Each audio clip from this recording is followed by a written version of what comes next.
देखो अभी जो सवाल है उसके लिए दो चीज़ें आनी चाहिए। सबसे पहले तो क्वाड्रेटिक अपॉन क्वाड्रेटिक की रेंज निकालना आना चाहिए, और दूसरा कि कॉमन रूट्स की क्या कंडीशन होती है वो आना चाहिए। स्किप इफ़ ऑलरेडी नो, पर तुम देख सकते हो अगर मन करे तो। हम क्या करते हैं, y बराबर एग्जैक्टली सेम चीज़ लिख देते हैं।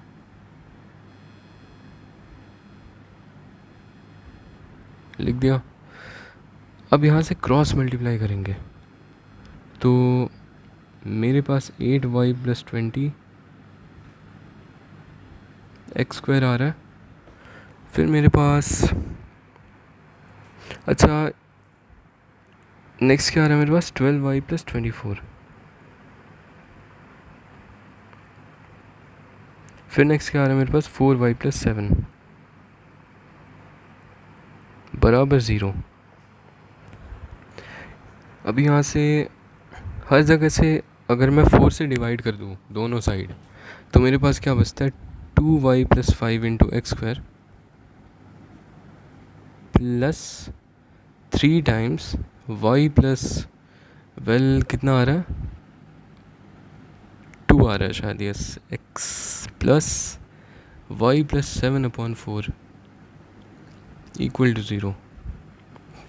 अब ध्यान से देखो, ये जो हमने इक्वेशन बनाई,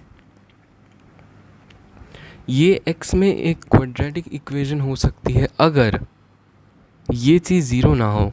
तो लेट्स अज्यूम कि 2y + 5 is not equal to 0, then it is a quadratic equation in x।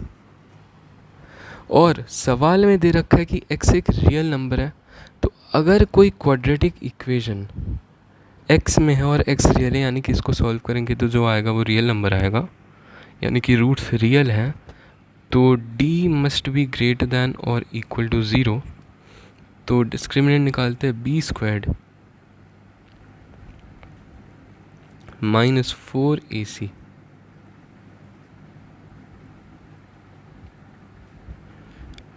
Should be greater than और इक्वल टू 0। यहाँ से मेरे पास आ रहा है 9y² + 36y + 36 माइनस 4 टाइम्स, ध्यान से देखना 4 हटाने के लिए इसे 4y + 7 लिख सकता हूँ ना,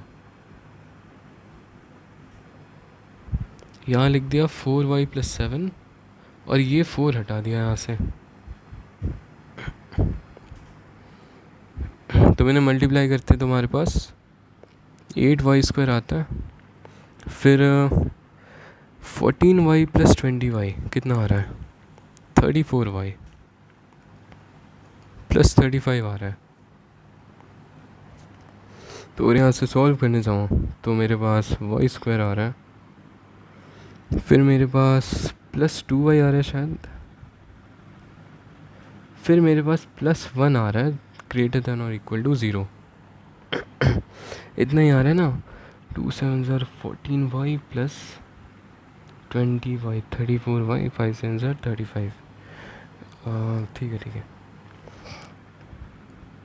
ये तो हमारे पास y + 1 का होल स्क्वायर आ गया ना।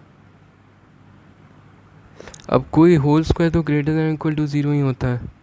दिस इम्प्लाइज दैट y कुछ भी रखें, होल स्क्वायर तो ग्रेटर दैन इक्वल टू 0 ही आएगा ना।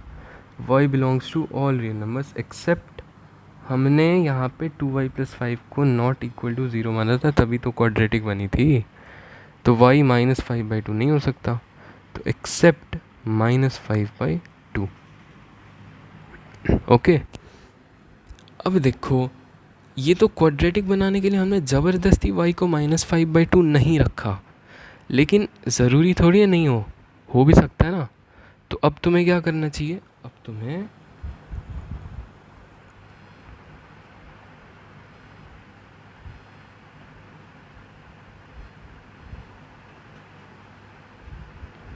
यहाँ पर y की जगह -5/2 रख के चेक करना चाहिए। -5/2, माइनस से माइनस गया तो यहाँ से हमारे पास आता है कि x रियल आ रहा है या नहीं। y की जगह -5/2 चेक करना चाहिए कि x रियल आ रहा है या नहीं। तो 40x² प्लस 60x प्लस 20, क्या ये चीज़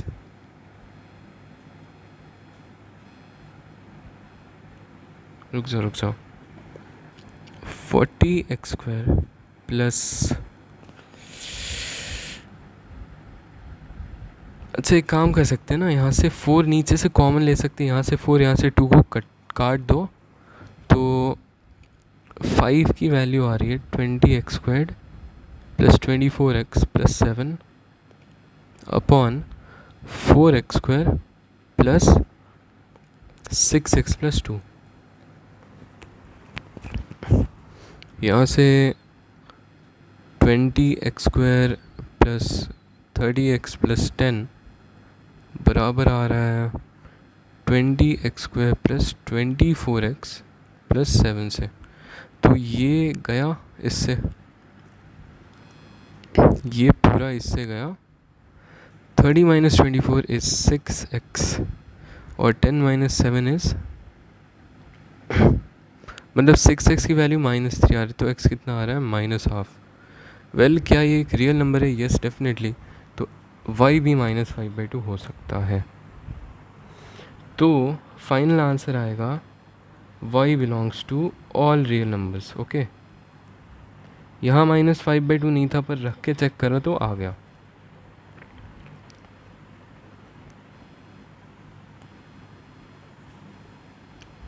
ये हो गया तुम्हारा फाइनल आंसर।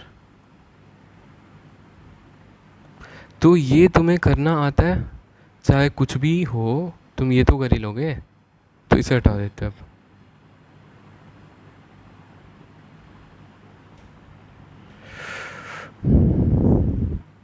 नहीं समझ आया, छोड़ दिया, नई वीडियो रिवाइंड करके देख ली। नेक्स्ट बात करते हैं कॉमन रूट्स की कंडीशन। तो सबसे पहले तो क्या ये रिलेशन तुम्हें याद है? ये सी बहुत आसानी से आता है। इस पूरी इक्वेशन को तुम a2 से मल्टीप्लाई कर दो और इस पूरी इक्वेशन को तुम a1 से मल्टीप्लाई कर दो, और फिर माइनस करोगे तो ये दोनों टर्म्स कट जाएंगी, तो तुम्हारा y आ जाएगा इतना। इस तरह तुम x भी निकाल सकते हो पूरी इक्वेशन को b2 और नीचे वाले को b1 से मल्टीप्लाई करके। ये रिलेशन हमारा आ जाता है।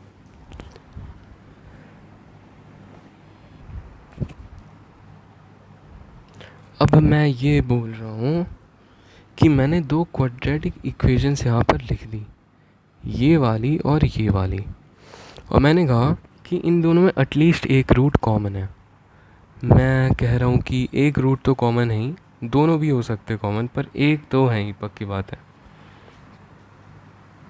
अच्छा जी, फिर मैंने कहा let's say alpha common root है, तो हम ऐसा लिख सकते हैं इन दोनों इक्वेशंस को। अल्फ़ा को यहाँ x की तरह ट्रीट कर लो, और सॉरी अल्फ़ा स्क्वायर को x की तरह ट्रीट कर लो, और अल्फ़ा को y की तरह ट्रीट कर लो, तो एग्जैक्टली सेम चीज़ आ गई। तो यहाँ से हम ये रिलेशन बना सकते हैं। कैसे? क्योंकि अल्फ़ा स्क्वायर को जब तुम निकालोगे तो वो आएगा b1c2 minus b2c1 upon a1 b2 minus a2 b1, और माइनस अल्फ़ा तुम्हारा क्या आ रहा है? a1c2 minus a2c1 upon a1 b2 minus a2 b1। तो अगर मैं इसका स्क्वायर कर दूँ तो मेरे को यही मिल जाएगा ना, इसलिए। तो ये हो गया एटलीस्ट एक रूट कॉमन। ये तुम्हें नहीं बताता कितने रूट कॉमन है, ये बताता है एटलीस्ट एक तो है। अगर 2 क्वाड्रेटिक इक्वेशंस में कोफिशिएंट्स में ये रिलेशन होल्ड कर रहा है, तो उन दोनों में एटलीस्ट एक रूट कॉमन होगा, दोनों भी हो सकता है। अगर दोनों रूट्स कॉमन हो गए तब तो कोफिशिएंट्स का रेशियो ही बराबर आ जाएगा, a1 upon a2 b1 upon b2 c1 upon c2। तो ये तुम्हें पक्के से बता देगा कि दोनों रूट्स कॉमन है। तो इसमें ऑब्वियसली ये रिलेशन याद नहीं करना है, तुम्हें ये आना चाहिए, ये याद होना चाहिए। ओके, उसमें भी चाहो तो मल्टीप्लाई करके निकाल ही सकते हो, तो याद तो कुछ करना है नहीं फिर। और फिर ये पता होना चाहिए कि किस तरह से लाते हैं। तो याद करने वाली चीज़ है नहीं। इतना समझ आ गया ना, ये दोनों चीज़ें अच्छे से समझ आनी चाहिए। उसके बाद हम नीचे वाला सवाल करें।